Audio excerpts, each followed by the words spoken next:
Nah,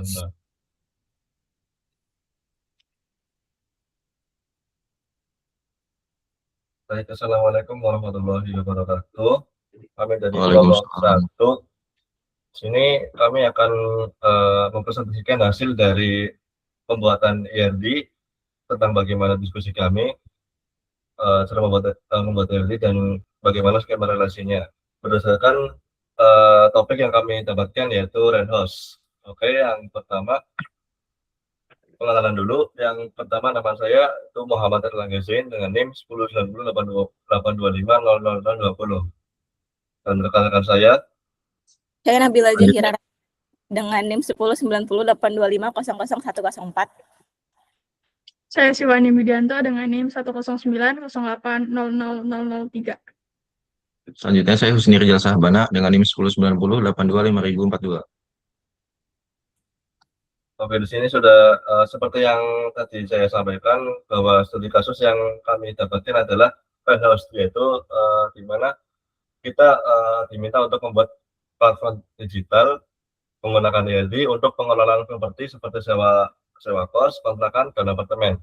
Sistem ini dibuat untuk mempermudah interaksi antara pemilik properti dan penyewa, dimulai dari pencarian hunian, mengecek ketersediaan, proses penyewaan hingga pembayaran cicilan secara integrasi. Serta dari ini juga selain hanya mencari, menyewa, dan pembayaran, sini ada tambahan seperti ulasan dan lain sebagainya. Lalu tujuan dari permodelan basis data ini untuk menyusun struktur data yang sistematis agar seluruh proses bisnis dapat berjalan lebih efisien, transparan, dan terorganisir dengan baik. Selanjutnya ada aturan bisnis. Di sini ada 7 aturan bisnis. Yang pertama, registrasi pengguna. Pengguna wajib mendaftar dengan mencantumkan nama, email, nomor telepon, dan kata sandi. Pengguna dapat memiliki peran sebagai penyewa atau pemilik. 2. Pengelola properti. Setiap properti dikelola oleh satu pemilik. Properti memiliki informasi detail seperti nama, alamat, harga, tipe, dan fasilitas. Yang ketiga, struktur unit. Satu properti dapat memiliki beberapa unit atau kamar dengan harga dan fasilitas yang bisa berbeda satu sama lain. Yang keempat, proses penyewaan. Penyewa melakukan penyewaan unit dengan mencatat tanggal mulai dan berakhir. Penyewa hanya dapat menyewa kembali jika status sewa sebelumnya telah selesai. Yang kelima, status pembayaran. Pembayaran dapat dilakukan melalui transfer bank atau e-wallet. Sistem mendukung pembayaran lunas maupun cicilan dengan pencatatan waktu dan nominal yang telah disepakati. Yang keenam, pembatalan. Pemilik berhak membatalkan perjanjian sewa secara sepihak jika terjadi keterlambatan pembayaran atau pelunasan dari pihak penyewa. Yang ketujuh, ulasan dan rating. Penyewa yang telah menyelesaikan masa sewa berhak memberikan ulasan dan rating terhadap properti yang telah ditempati. Next. Di sini masuk pemodelan konseptual yang sebelah kiri tabel itu berisi setiap entitas yang ada di ERD nanti, terus dilihat kuat seperti pengguna, properti, fasilitas, dan penyewaan. Disebut entitas kuat karena mereka bisa berdiri sendiri dan punya primary key. Contohnya entitas pengguna, di sini entitasnya kuat. Terus memiliki atribut seperti ID, nama, email, dan peran. Begitu juga properti yang mencakup detail alamat hingga harga. Sedangkan untuk entitas lemah, kami mengidentifikasi unit properti, pembayaran, dan ulasan. Kenapa lemah? Karena keberadaan mereka sangat bergantung pada entitas utamanya. Contohnya, data ulasan tidak mungkin ada kalau tidak ada transaksi penyewaan sebelumnya. Lalu yang tabel yang di sebelah kanan itu, di sini itu berisi atribut setiap entitas. Ada entitas pengguna dan entitas properti. Untuk entitas pengguna, menggunakan ID pengguna sebagai key atribut. Kami juga mencatat nama, email, dan nomor telepon sebagai simple atribut. Peran ini di sini sangat penting untuk membedakan mana yang merupakan pemilik dan mana penyewa. Lalu entitas properti yang di bawahnya itu kami mencatat tipe huniannya, apakah itu kos, kontrakan, atau apartemen. Hal ini penting agar sistem bisa memberikan filter yang akurat bagi calon penyewa. Secara keseluruhan, pemisahan entitas kuat dan lemah kami lakukan untuk memastikan integritas dalam data sistem Renhouse tetap terjaga. Next. Lalu pada slide ini ada dua jenis atribut, yaitu key atribut dan simple atribut. Key atribut adalah identitas unik yang tidak boleh sama antar data. Fungsinya supaya setiap data dibedakan dengan jelas. Contohnya ID sewa, TR990 dan ID pembayaran itu P101. Jadi walaupun datanya banyak, sistem tetap bisa mengenali masing-masing transaksi. Lalu simple atribut. Simple atribut adalah informasi tambahan atau ketersediaan biasa atau keterangan biasa. Data ini boleh sama antar pengguna. Contohnya status sewa, tanda pengguna, dan harga sewa. Karena atribut ini hanya menjelaskan detail data, bukan sebagai pembeda utama. Lalu di dalam permodelan ini terdapat beberapa entitas utama, yaitu entitas penyewaan. Entitas penyewaan ini digunakan untuk menyimpan data transaksi sewa. Atributnya berisi ID sewa, tanggal mulai, tanggal berakhir, dan status sewa. Jadi sistem bisa mengetahui kapan penyewaan dimulai, selesai, dan apakah masih aktif atau tidak. Lalu ada entitas pembayaran. Entitas ini menyimpan informasi pembayaran dari si penyewa. Atributnya berisi ID pembayaran, waktu bayar, nominal, dan status bayar. Melalui data ini, sistem dapat mengecek apakah pembayaran sudah lunas atau masih cicilan. Lalu entitas pengguna. Entitas pengguna ini menyimpan data orang yang digunakan menggunakan sistem. Atributnya berisi ID pengguna, nama, email, nomor telepon, dan peran. Peran ini digunakan untuk membedakan apakah pengguna adalah penyewa atau pemilik properti. Lalu ada entitas fasilitas. Entitas fasilitas ini menyimpan sarana yang tersedia pada properti. Contohnya Wi-Fi dan AC. Data ini membantu penyewa mengetahui fasilitas yang tersedia. Lalu ada unit properti. Unit properti ini berisi data setiap kamar atau unit yang disewakan. Atributnya berisi ID unit, nama unit, nomor unit, dan status ketersediaan. Status ketersediaan ini menunjukkan apakah unit masih tersedia atau sudah penuh. Lalu ada entitas ulasan. Entitas ulasan ini digunakan untuk menyimpan penilaian dari si penyewa. Atributnya berisi ID ulasan, rating, dan komentar. Melalui ulasan, calon penyewa bisa melihat kualitas properti dari si penyewa sebelumnya. Next. Oke, yang selanjutnya yaitu relasi. Di mana di sini relasi itu untuk menghubungkan setiap dari entitas pengguna terhadap properti, penyewa, unit, atau penyewaan. Di mana di sini pengguna memiliki relasi one to many, di mana satu pengguna dapat untuk memiliki atau menyewa berbagai properti, memiliki unit. Lalu di sini properti one to many juga dengan constraint itu mandatory, yaitu sebuah entitas harus beradaptasi dalam reaksi tersebut. Jika tidak ada hubungan, maka data tersebut dianggap tidak valid atau tidak lengkap.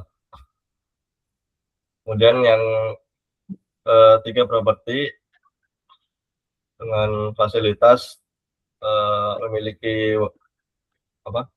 relasi many to many, di mana constraint-nya itu mandatory opsional, yaitu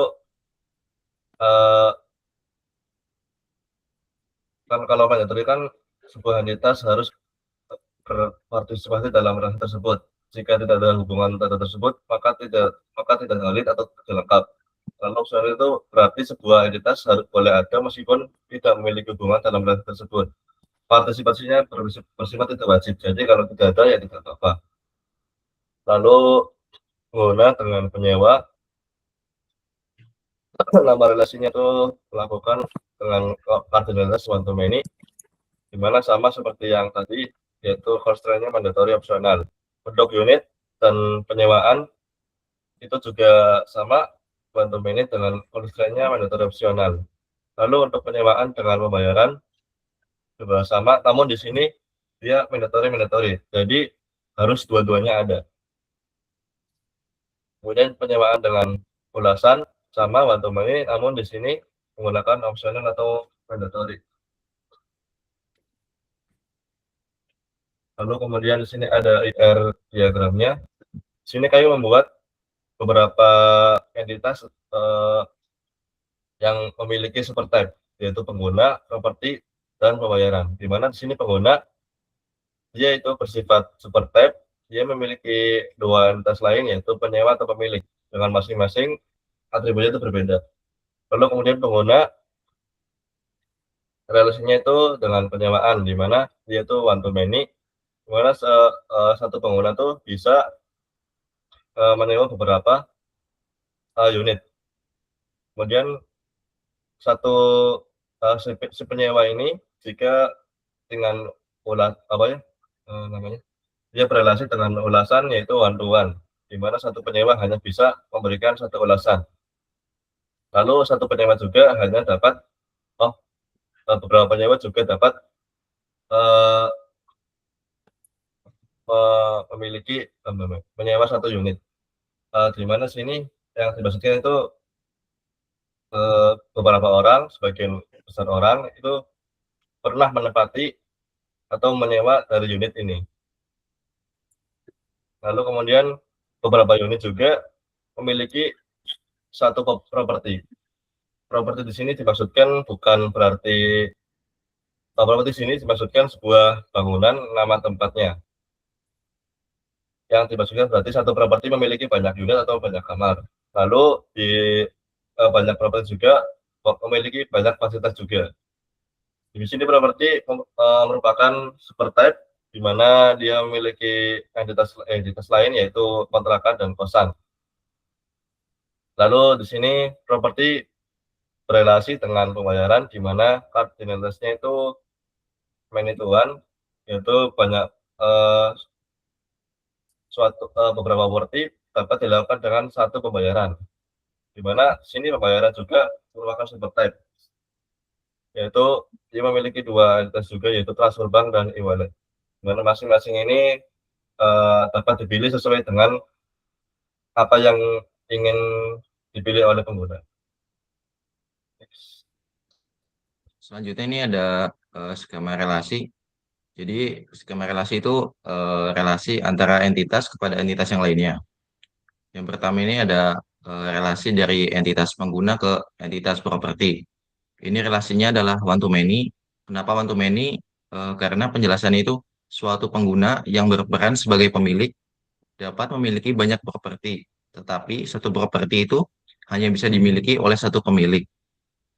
Dan yang kedua itu ada skema relasi dari pengguna ke penyewaan. Itu relasinya adalah one to many juga. Penjelasannya karena suatu pengguna sebagai penyewa bisa melakukan banyak transaksi penyewaan, namun satu data penyewaan hanya dilakukan oleh satu penyewa.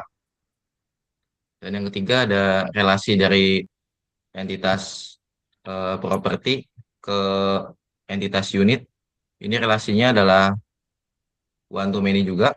Penjelasannya, satu properti bisa memiliki banyak unit atau kamar. Satu unit hanya berada pada satu properti. Selanjutnya ada relasi dari properti ke fasilitas. Ini juga relasinya ada one to many juga. Penjelasannya, satu properti bisa memiliki banyak fasilitas. Setiap fasilitas terdaftar untuk satu properti tertentu. Dan yang selanjutnya ada relasi dari entitas properti ke entitas kosan. Ini relasinya adalah one to one. Penjelasannya, jika properti bertipe kosan, maka satu properti memiliki satu detail data kosan. Selanjutnya ada relasi dari properti ke kontrakan. Ini relasinya one to one juga. Penjelasannya, jika properti bertipe kontrakan, maka satu properti memiliki satu detail kontrakan. Selanjutnya ada relasi dari unit ke penyewaan. Ini relasinya ada one to many. Penjelasannya itu satu unit bisa disewa berkali-kali dalam periode berbeda. Tetapi satu transaksi penyewaan hanya untuk satu unit. Selanjutnya ada relasi dari entitas penyewaan ke pembayaran. Ini relasinya one to many. penjelasannya itu satu penyewaan bisa memiliki beberapa pembayaran, misalnya bayar bulanan. Selanjutnya ada relasi dari pembayaran ke transfer bank. Ini relasinya ada one to one. Jika metode bayar sama dengan bayar bank, sama dengan transfer bank, maka pembayaran punya detail transfer bank. Selanjutnya ada relasi dari pembayaran ke e-wallet. Ini relasinya juga one to one. Penjelasannya itu jika metode bayar sama dengan e-wallet, maka pembayaran punya detail e-wallet. Next. Nah, jadi untuk kesimpulannya dari eh, proyek yang telah kelompok kita buat, itu pemodelan konseptual dan logikal pada sistem Renhouse menjadi dasar penting dalam pembangunan bisnis data yang terstruktur dengan identifikasi entitas, atribut, relasi, serta penerapan primary key dan virgin key. Sistem dapat mendukung seluruh proses bisnis penyewaan properti dengan lebih efektif. Pemodelan konseptual ini diharapkan dapat mengubah cara pengguna berinteraksi dengan platform Renhouse dengan alur kerja yang lebih cerdas, aman, dan efisien. Sistem ini tidak hanya membantu pemilik properti mengelola aset mereka, tetapi juga memberikan kenyamanan dan keamanan bagi penyewa saat melakukan transaksi di era digital yang serba cepat ini. Baik, cukup sekian penjelasan dari kelompok kami mengenai proyek database identity dan skema relasi dari kasus Renhouse. Sekian, terima kasih. Mohon maaf barangkali tadi penjelasan kami kurang kurang kurang jelas dan banyak kata yang bertele-tele. Mohon maaf, lebihnya mohon maaf. Wabillahi taufiq wal hidayah. Wassalamualaikum warahmatullahi wabarakatuh. Waalaikumsalam warahmatullahi wabarakatuh.